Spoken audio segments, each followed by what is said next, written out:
Bueno, la verdad es que cuando yo pasé esta pintura, lo primero que les dije es que no es la Revolución Francesa, pero es cerca. La independencia, dice el Alonso. Ah, ya partamos por la bandera. ¿Qué países?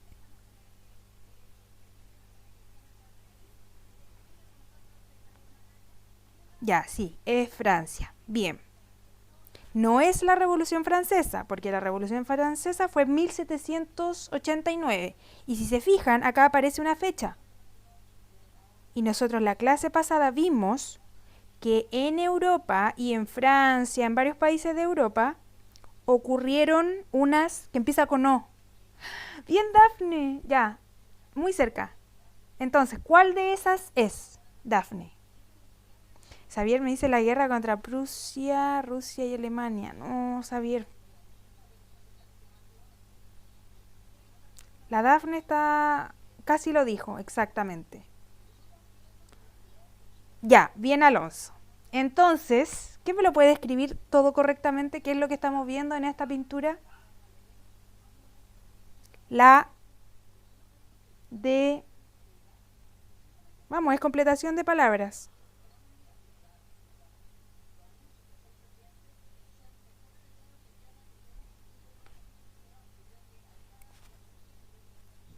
Ahí está la información, es cosa de tomarla y responder.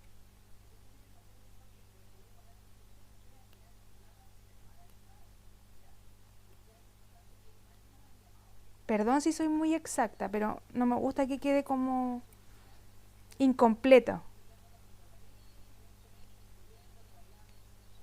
Ya, bien, Alonso. Cualquiera pudo haberlo hecho, en todo caso, porque ya habían dado las respuestas correctas más arriba.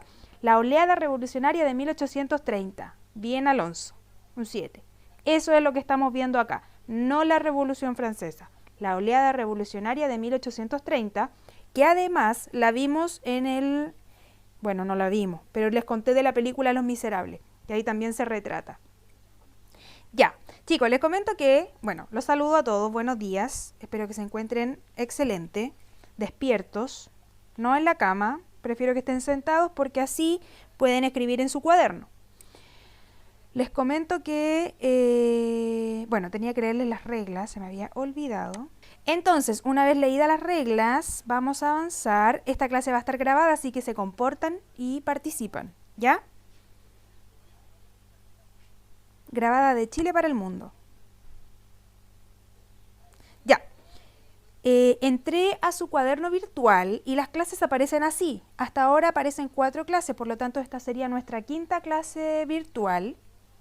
Ya, si se fijan, es necesario que entren a esto porque a veces no alcanzo a comentarles todo en la clase virtual, pero está puesto en el cuaderno.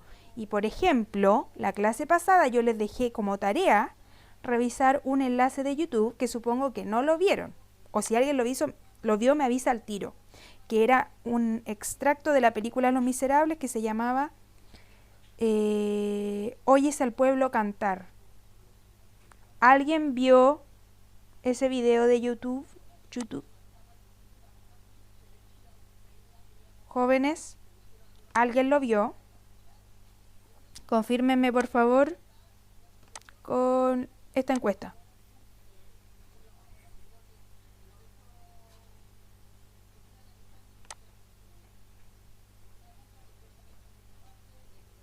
Cristóbal, ¿tú lo viste?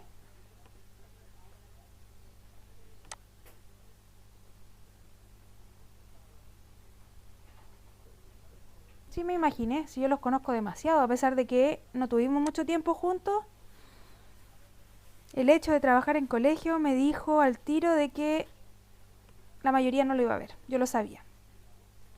Ya, ya me lo imaginaba, no importa. Va a anotar en su cuaderno como actividad de inicio que vimos la clase pasada. Vamos, anote que vimos la clase pasada. Y en la última diapositiva que vimos la clase pasada y que también está en el video de la clase, vimos algo así como una línea de tiempo que explicaba la materia que hemos visto hasta ahora en perspectiva histórica. ¿Qué partimos viendo nosotros en esta unidad? Vamos, tenemos que ir rellenando acá. ¿qué fue lo primero que vimos? ¿O con qué empezamos a revisar?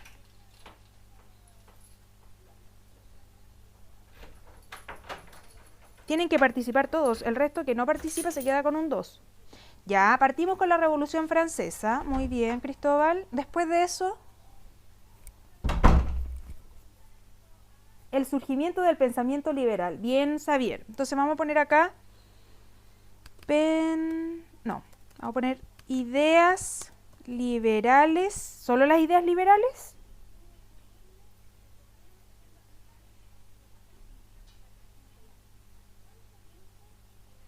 Eran dos conceptos. Bien, Dafne. Y republicanas. Ideas liberales y republicanas. Muy bien. Ya. Los chicos ya tienen mejor nota, el Cristóbal, el Xavier y la Dafne, y el Alonso parece. Cristóbal. Profe, pero... Cristóbal, una más. Ten cuidado, una más. Y yo lo elimino. Yo sé que no lo hace con intención, pero tiene que ser cuidadoso. Ya. Las ideas liberales y republicanas. Después de eso, vimos que estas ideas liberales y republicanas impulsaron a las personas en Europa y en América a expresarse. ¿Cómo se expresaron? Millaray. ¿Cómo se expresaron estas personas? ¿Cómo expresaron esas ideas en los hechos? Bien, Millaray. Oleadas revolucionarias, que ya lo habíamos mencionado antes. Revolucionarias. Y en América, porque las oleadas revolucionarias son de Europa, pero en América, ¿cómo se expresaron?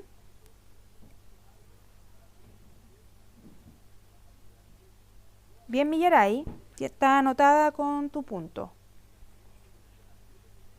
Alonso. El Alonso siempre le responde, es correcta su respuesta, pero incompleta. Nunca me pone la frase completa. ¿Será que está desde el celular? Todavía no, Millaray. Ya, Alonso. ¿Independencia de quién? ¿De dónde? Oleadas revolucionarias e independencias de americana. Bien, de América. Ya, ahí sí. Entonces, partimos con las ideas liberales y republicanas, que tenían un montón de expresiones, como el republicanismo, el constitucionalismo, el abolicionismo, el liberalismo. Todas esas ideas impulsaron a los burgueses en Europa a generar las oleadas revolucionarias y en América a independizarse, y esto va a llevar a formar un nuevo orden. Y aquí sí lo que habías puesto, Millaray, que es el surgimiento de los estados nacionales. Entonces va a completar en su cuaderno usted esta línea de tiempo que resume lo que estamos viendo en la unidad. Ideas liberales y republicanas, oleadas revolucionarias e independencia de América, y el surgimiento de los estados nacionales.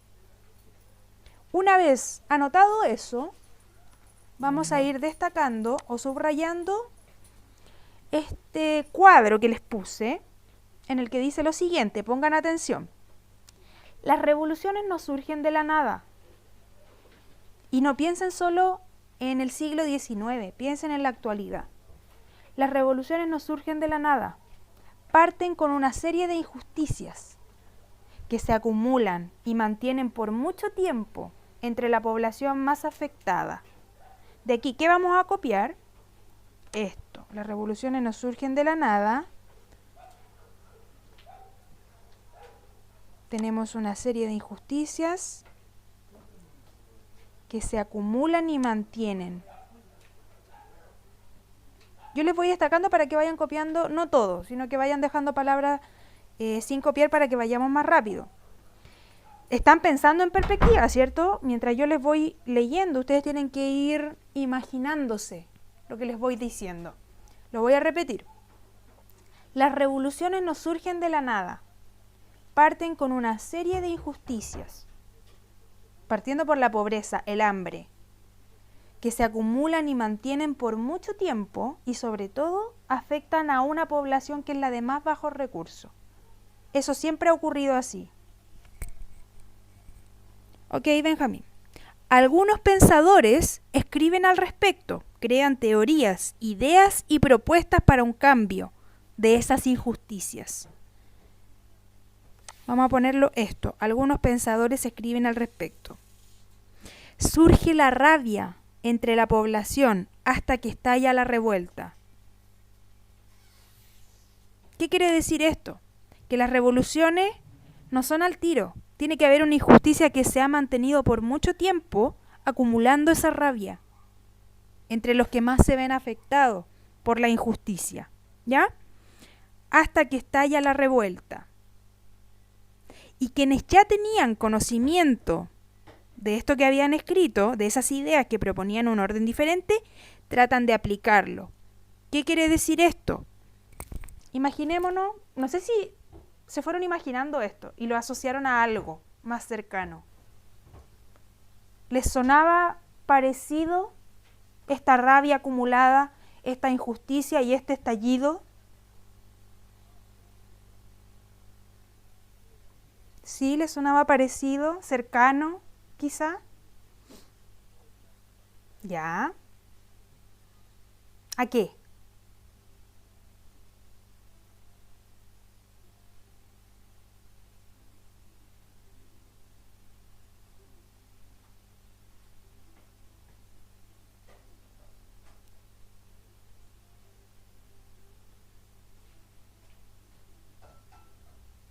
Ya, Jorge me dice a lo que pasa en mi país. Ya, estoy esperando la respuesta del resto porque habían varios escribiendo. Ya, Sebastián dice al estallido social del año pasado. Al estallido social me dice Xavier. Bien. Tenemos, en realidad, como es algo actual, no podemos decir si ha sido una revolución o no. Y piensen ustedes que las revoluciones no duran tan poco tiempo. Puede que siga, ¿ya? Porque son... bien Said, al estallido social, aunque es con doble L. Y con C social, en la segunda. Es un proceso largo, que puede que estemos en medio de esa revolución y no lo sabemos, porque no sabemos cómo va a avanzar.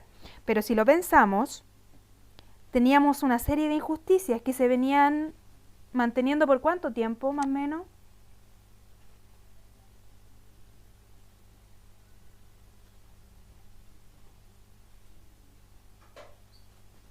Bien Cristóbal, bien Xavier. Más o menos 30 años. Estamos hablando de un largo proceso de injusticias que se han acumulado, que hay algunos escritores que han planteado alguna respuesta, alguna solución que va por ahí por el tema de las AFP, y una rabia que estalla. Pero una revuelta no es una revolución si no hay un cambio real, verdadero. ¿Ya? Porque la diferencia entre revuelta y revolución tiene que ver con el impacto. Hay países que han tenido revueltas sin que pase nada más. De hecho, si lo pensamos bien, podríamos decir incluso ahora que el estallido social del año pasado hasta ahora solo ha sido revuelta, no revolución. Esperemos a ver qué pasa con la Constitución, esperemos a ver qué pasa con la AFP y si se reactiva para decir si realmente ha sido una revolución. Gracias. Después. Se entiende que tenemos un vínculo muy cercano con estas oleadas revolucionarias. Ya, y lo último quiero saber si lo entendieron. Miren, leámoslo. Y quienes ya tenían conocimiento de estas ideas que proponían un orden diferente tratan de aplicarlo. Acá a lo que me refiero, porque esto lo escribí yo, lo inventé yo, a lo que me refiero con esto es que generalmente estas revueltas, estas revoluciones son lideradas no por las personas más afectadas. Casi siempre son lideradas por alguien que tiene el conocimiento de cómo hay que avanzar, cómo hay que procesarlo, cómo hay que cambiarlo.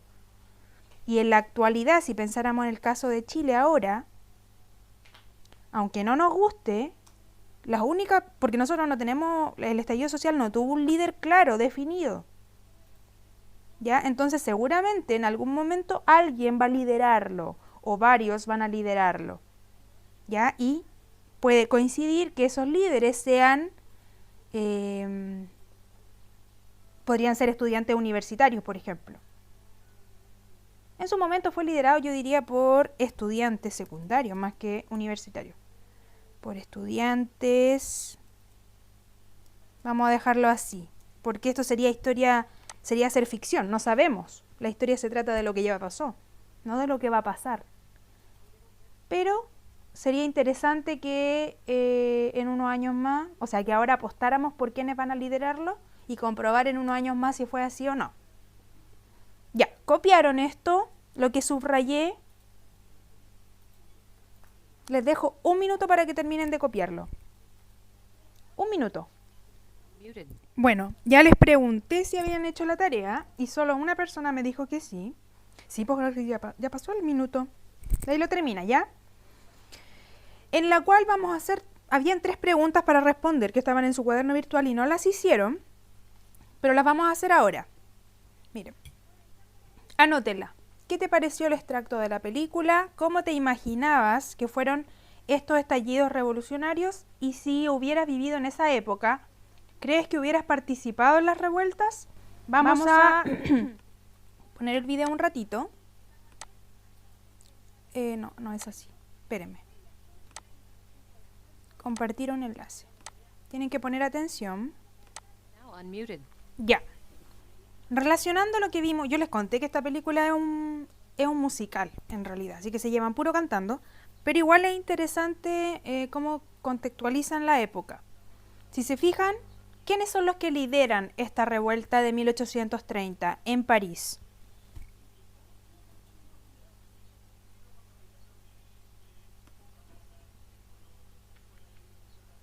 Ya. ¿Son viejos burgueses?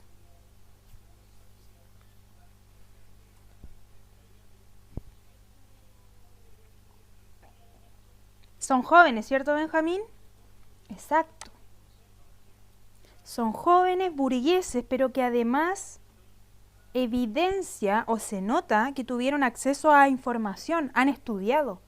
Seguramente muchos de ellos llegaron a la universidad o estudiaron más allá de el resto de las personas, ¿o no? El conocimiento de filosofía, de política, de economía, les da un plus para poder liderar esta revuelta.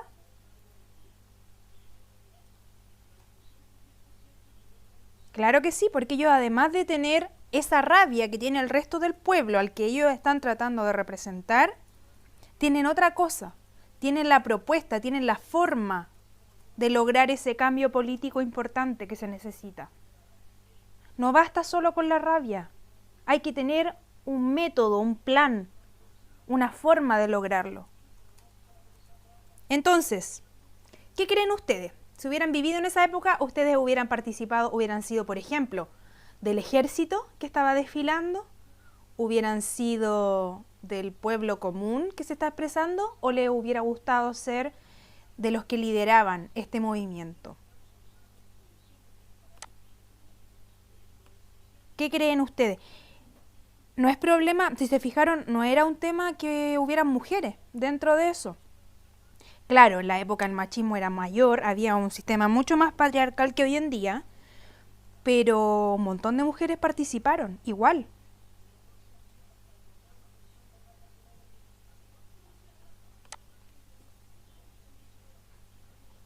La pregunta está ahí.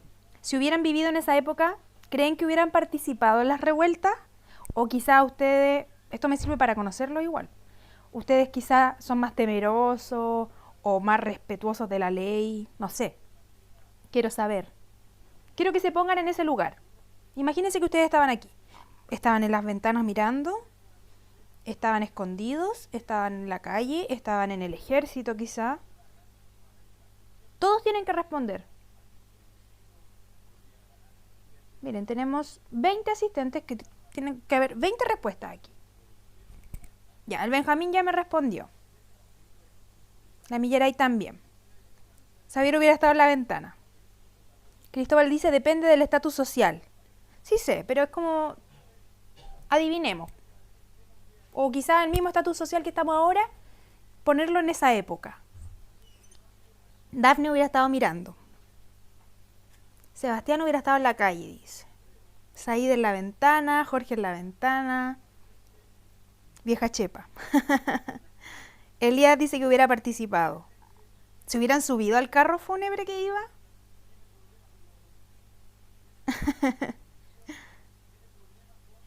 Hay varios viejas chepas. Hombres viejas chepas.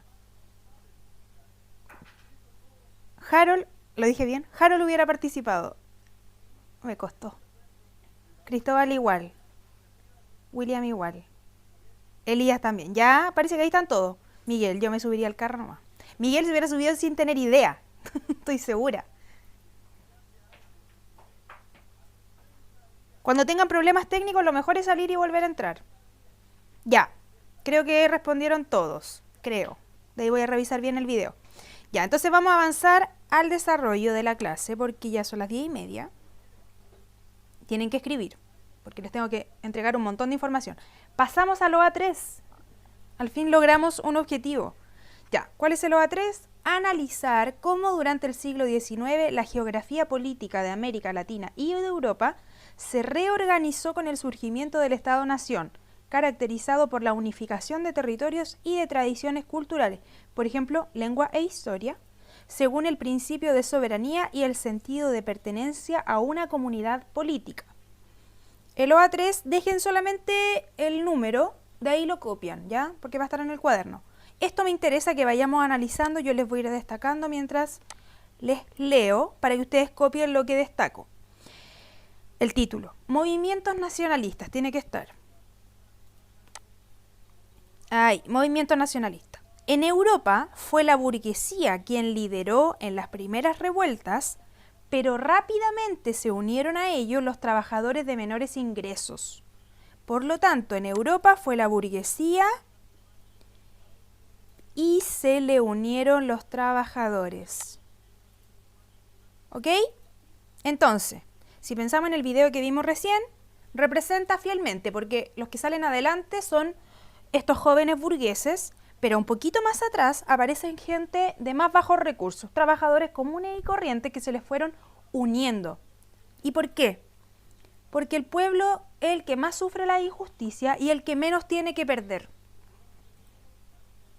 Muchos de ellos ya habían pasado hambre, estaban en una situación terrible y por lo tanto para ellos mejor la revuelta que nada. Esta unidad entre clases, entre los burgueses y los trabajadores, permitió el surgimiento de un sentimiento nacional. Acá vamos a poner entonces, surgimiento de un sentimiento nacional. De que pertenecemos, de que a pesar, el surgimiento nacional se refiere a que los burgueses con los trabajadores, o nosotros mismos, personas comunes y corrientes, clase baja, más que clase media, clase baja unido a los comerciantes, al revolucionarse juntos, nos damos cuenta que nuestras diferencias sociales sí existen, pero hay algo más que nos une, a pesar de ser tan diferentes, y es que pertenecemos a la misma nación, tenemos el mismo idioma, la misma religión en muchos casos, el mismo territorio, las mismas tradiciones, etcétera, un montón de cosas que nos unen. Por ejemplo, yo les pregunto a ustedes, ¿qué los hace sentir chilenos? ¿Qué los hace pertenecer a esta nación llamada Chile? Puede ser cualquier cosa, pero que les genera un lazo con otros chilenos. ¿Ya? ¿Está bien, Xavier? Los modismos. Los hacen sentir chilenos, ¿cierto? Nos diferencian de otros. El hecho de hablar rápido, de hablar mal, es distintivo de Chile y nos hace que cuando uno va a otro país te reconozcan por eso. Nosotros también, Cristóbal. Sí, hay que reconocerlo, hablamos súper rápido y súper mal. Bueno, yo no, pero en general hablamos rápido. Uno no se da cuenta porque aquí todos lo hacemos, pero cuando uno va para afuera, te dicen, ¿puedes hablar más lento para entenderte? ¿Qué más? Aparte del lenguaje, ¿tenemos algo más que nos una? O que ustedes sientan, porque cada uno lo siente diferente quizá. Las expresiones, sí. La cultura, ya.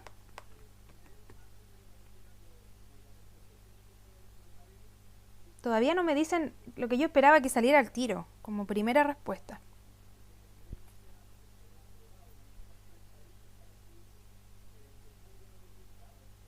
Los garabatos. Nacer aquí, ya. El fútbol no los hace sentir más chilenos. No tanto. Miren, qué raro. El himno nacional. Espero que ustedes no hayan cantado el himno nacional para el eclipse.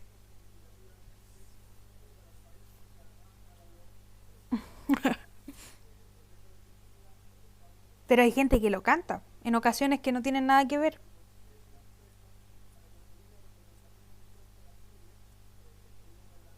Ya. El 18 de septiembre.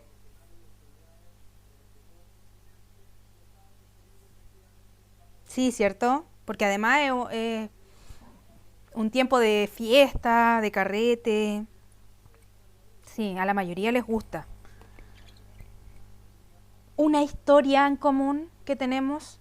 Por ejemplo, personajes históricos que cualquier chileno reconocería. Bueno y malo. Héroes y no héroes, antihéroes. Ya, sí, Salvador Allende. Carol Dance, qué vergüenza. Pinochet también, sí. Ya, entonces tenemos elementos nacionales, ¿se entiende? Hay un sentimiento nacional. Nos guste o no nos guste.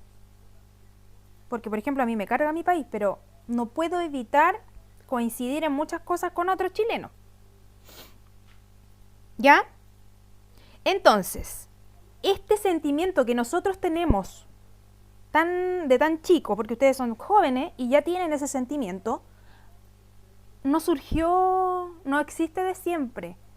En el caso de nosotros lo tenemos porque se nos enseñó así desde chicos. Ya, el hecho de ir a un colegio ya bastaba para que uno tuviera que aprenderse, por ejemplo, el himno nacional, aunque no nos guste, chicos, y esto es muy importante. Se nos enseña así, se nos enseña que todos los 18 de septiembre todos están en la misma.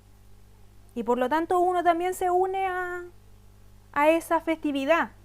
Por ejemplo, la religión católica, que a mí tampoco me gusta mucho, no puedo negarla porque a mí de chica se me mandó fui a misa, uno participa en bautizos, matrimonios, etc. Es parte de nuestra cultura también, aunque no nos guste, aunque no lo queramos. El hecho de vivir en esta larga y angosta faja de tierra también nos convierte en chilenos. Pero, y esto es muy importante, no todos coinciden en eso. No porque vivamos en este territorio chileno significa que todas las personas que viven en este territorio se sientan chilenos. Por ejemplo, ¿quién cree usted que no se siente chileno a pesar de que vive en esta faja de tierra? Y que vive que antes de nosotros.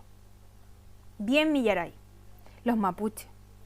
¿Ustedes creen que ellos sienten una conexión con el resto de los chilenos?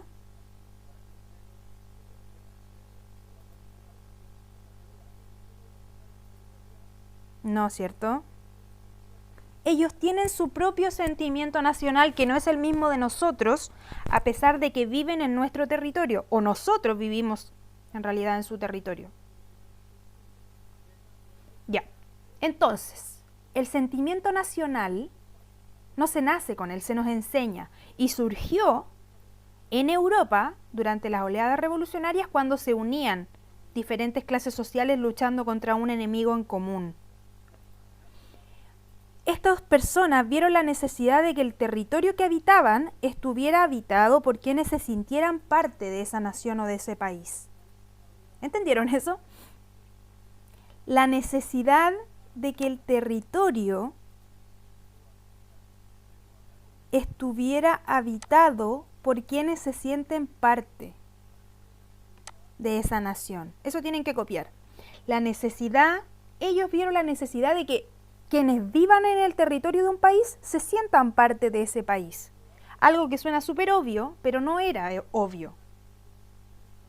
Así surgen los movimientos nacionalistas, con esta idea. Y vamos a ver dos tipos de nacionalismo. Hay un nacionalismo disgregador o de separación y hay un nacionalismo integrador o de unión. Eso tienen que copiarlo. Acá.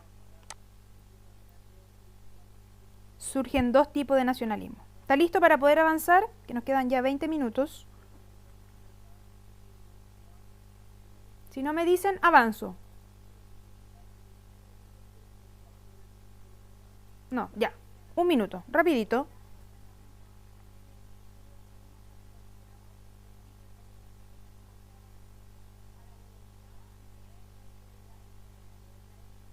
Si no alcanzan, acuérdense que está en el cuaderno virtual de historia y en mi canal de YouTube, en el cual subo los videos.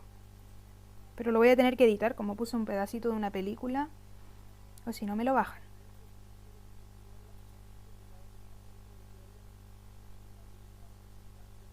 Rosariz, ¿estaba acá usted? No la vi, no había escrito nada, parece.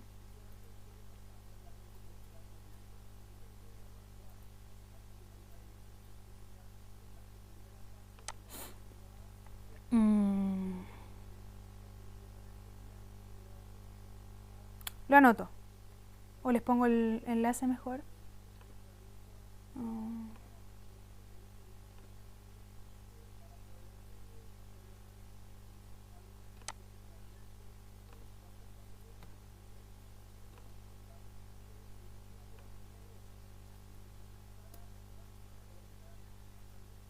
¿Por qué no puede, Alonso?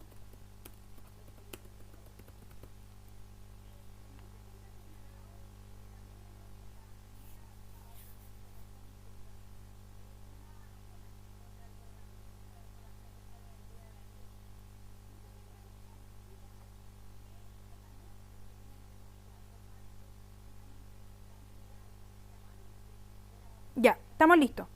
Vamos, vamos.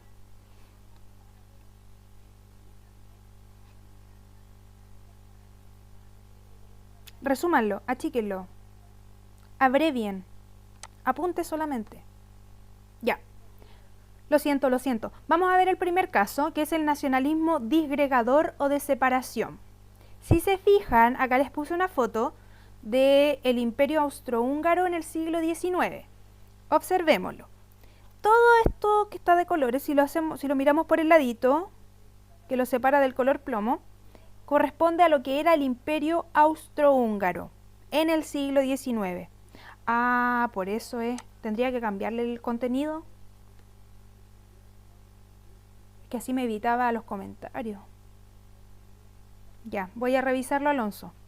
Gracias por avisarme.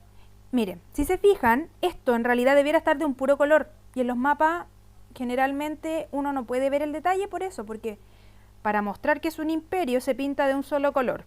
Pero este mapa nos está mostrando la realidad de cómo era el Imperio Austrohúngaro. ¿Qué pasaba?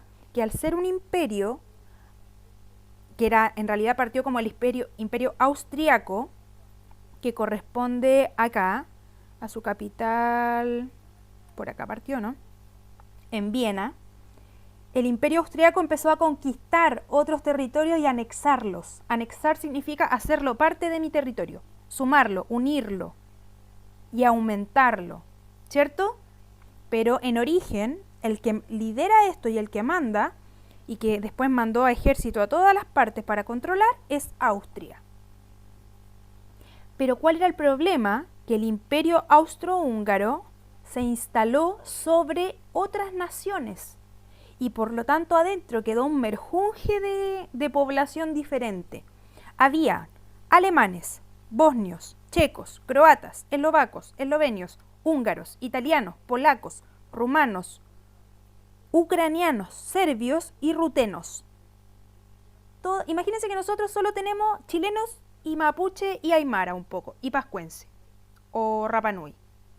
O sea, estoy contando 4 naciones aproximadamente. Imagínense que el Imperio Austrohúngaro tenía 3 por 4, 12. Aproximadamente 12 o 13 nacionalidades dentro del territorio en las cuales ellos no querían formar parte, pero como Austria era más poderoso, los había controlado. ¿Se entiende el concepto del imperio? Ya. Entonces, en muchas situaciones existían países que mezclaban varias etnias o naciones a la vez. Entonces aquí lo que vamos a copiar es esto. Varias etnias o naciones a la vez. Es el caso de los imperios. Los reyes o emperadores conquistaban territorios para unirlos a su nación de origen sin pedir permiso a los habitantes de dichos territorios. Entonces, es el caso de los imperios, conquistaban territorios sin pedir permiso a sus habitantes. Entonces, el emperador austriaco no le preguntó acá a los alemanes, no le preguntó a los italianos, no le preguntó a los húngaros si querían ser parte de su nación. Los conquistó nomás, por la fuerza, a través de ejércitos. Entonces ellos no estaban a gusto dentro de este imperio. ¿Se entiende, cierto? Ya. Fue el caso del Imperio Austrohúngaro, pero esto también pasó en el Imperio Turco, otomano, en el Imperio Ruso e incluso en el Imperio Español. Esto lo vamos a copiar. El Imperio Español, que había conquistado América muchos siglos atrás. Entonces yo les pregunto, ¿los diferentes pueblos americanos querían pertenecer al Imperio Español? ¿Fue algo voluntario? ¿Cómo lo logró entonces España? Si no lo hicimos de manera voluntaria, ¿cómo lograron apoderarse de todo este territorio? Conquistando a través de la guerra, bien, matando a la fuerza, a través de guerras, pero también a través de introducción de virus y bacterias que trajeron de Europa a América. Ya así murió gran parte de la población americana originaria. América es un claro ejemplo de un nacionalismo disgregador, pues cuando nos independizamos fue para separarnos de España.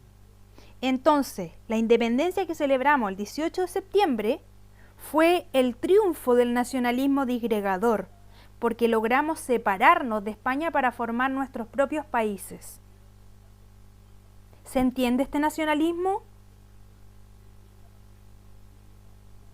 Sí, también pasó en Austria-Hungría. Finalmente, bueno, hubo guerra entre medio, la Primera Guerra Mundial partiendo por ahí. Finalmente, Hungría logra separarse de Austria y hoy en día son dos países diferentes. Y de hecho acá hay un montón de países chiquititos en la actualidad. ¿Ok? Lograron disgregarse, lograron separarse y formar sus propios países de acuerdo a lo que ellos sentían. Ellos sentían que no pertenecían allá. Pero no siempre se logra. Ya, y de acá lo que tienen que copiar es que América es un claro ejemplo de nacionalismo disgregador. ¿Ya? Lo vamos a dejar así, hasta ahí nomás. Si no alcanzaron no importa porque me queda poquito tiempo. Para alcanzar a ver el segundo nacionalismo. Cuando cargue, ahí está. El nacionalismo integrador o de unión. ¿Ya? Y el caso más emblemático es el de Italia. Por otro lado, miren para acá. Por otro lado, también ocurrió que personas que vivían en diferentes lugares sentían que tenían un lazo con otros y que era necesario tener un solo territorio que los uniera. No sé si conocen los gitanos. ¿O han escuchado de los gitanos, de los judíos, por ejemplo? ¿Sí? Ya. Por ejemplo, los gitanos son un pueblo, son una nación. pero están repartidos por el mundo. También porque muchos de ellos lo prefieren así, vivir como nómade. Pero en el caso de los judíos, que también están repartidos por el mundo, ellos siempre han querido tener, bueno, lo lograron después, tener su propio país. Sí, en los Peaky Blinders sale el caso de un judío, este tipo, el pelirrojo, no me acuerdo cómo se llama. Pero en realidad tiene más que ver, chicos, con el sentimiento nacional. ¿Cuál es el sentimiento nacional? De que, imagínense que Chile no fuera Chile y llegara solo hasta Talca, por ahí, antes del territorio mapuche. Y supongamos que nunca hubiéramos logrado conquistar el territorio mapuche y ellos fueran otra nación, otro país con su propio territorio. Y más al sur, en la Antártica, en Magallanes, hubieran más chilenos. Estaría separado el territorio. ¿No tendríamos acaso la idea o la necesidad de unir esos dos territorios apoderándonos de lo que hay al medio? Eso es nacionalismo integrador.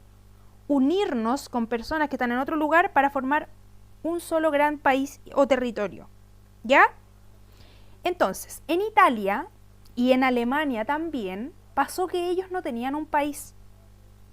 En este siglo XIX que estamos viendo, por ejemplo, Francia ya era un país definido, más o menos tenía su propio territorio. España igual, Portugal, Austria, como vimos, a pesar de que era un imperio, era más que un territorio, eran varios. Inglaterra, etcétera. Pero Italia y Alemania todavía no tenían un territorio nacional. ¿Y qué lo que eran? Eran ciudades solamente. Eran ciudades que unas pertenecían a imperios y otras estaban sueltas. ¿Me están siguiendo, cierto? Porque esto es súper importante para entender las causas de la Segunda Guerra Mundial. Justamente es Italia y Alemania los países donde surge el nazismo y el fascismo. Y tiene mucho que ver con que se demoraron en formar un país. Entonces, si nos fijamos acá en el dibujo, aparece cómo era Italia antes de ser Italia. Eran regiones, por ejemplo, Piamonte, Cerdeña eran ciudades o regiones independientes. Venecia pertenecía al Imperio Austrohúngaro. Estas ciudades en rosado eran independientes entre sí. Roma pertenecía a la Iglesia Católica y así, todo su territorio era un desorden de regiones pertenecientes a otros países. Entonces, con las oleadas revolucionarias, surgió en la mentalidad de los que hablaban italiano, pero que no eran un país, dijeron, no debiéramos estar unidos como país, así como Francia lo es, así como Inglaterra lo es, no deberíamos juntarnos para formar nuestro propio país con todos los que hablamos italiano. Y lograron eso a través de una guerra que inició con la ayuda de la burguesía de Piamonte, que era la burguesía que tenía más dinero, más poder. Y ellos ayudaron a financiar esta guerra, este ejército que fue conquistando las diferentes ciudades hasta declararse Italia unificada. Este proceso se llamó la unificación italiana. Anótela en su cuaderno por ahí como apunte. Así como Italia logró hacer esto, después le siguió el ejemplo Alemania, que tampoco era un país, eran regiones. La región de Prusia, la región de Varsovia, la región parte de Austria, y ellos se unieron a través de una guerra combatiendo a los otros imperios para formar su propio país, Alemania.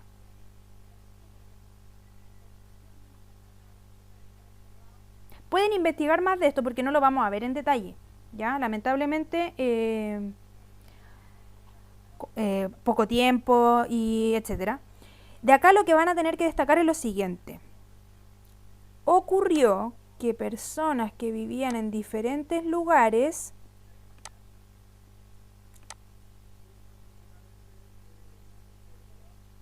sentían que era necesario tener un solo territorio. Era el caso de Italia. Vamos a poner acá, Italia se constituyó, no se constituía como... Italia eran ciudades, solamente vamos a poner eso, pertenecientes a diferentes imperios y que se unieron para formar un solo gran país. Un solo país. ¿Ya? ¿Queda claro? ¿Están entendiendo? Me interesa más que entiendan, a que copien. ¿Sí? Ya. Entonces, hay países que se formaron separándose de otros y hay países que se formaron uniéndose entre ellos. O regiones uniéndose entre ellos. Son dos casos. En el caso de América, por ejemplo, logramos ser América separándonos de España, pero logramos formar de manera separada cada país de América a través de la separación. Nos separamos de España y luego nos separamos en los diferentes países, Chile, Argentina, Perú, Bolivia, etc. ¿Ya? Esa fue la unificación que usamos nosotros. Y la actividad de cierre era un video, pero ya próxima clase. Por el tiempo, ¿ya? Lo vamos a dejar hasta acá, que tienen que copiar eso y poner que este es el caso de la unificación italiana y alemana. ¿Queda claro? ¿Sí? Ya, me despido, chicos. Espero que hayan aprendido algo hoy en esta clase.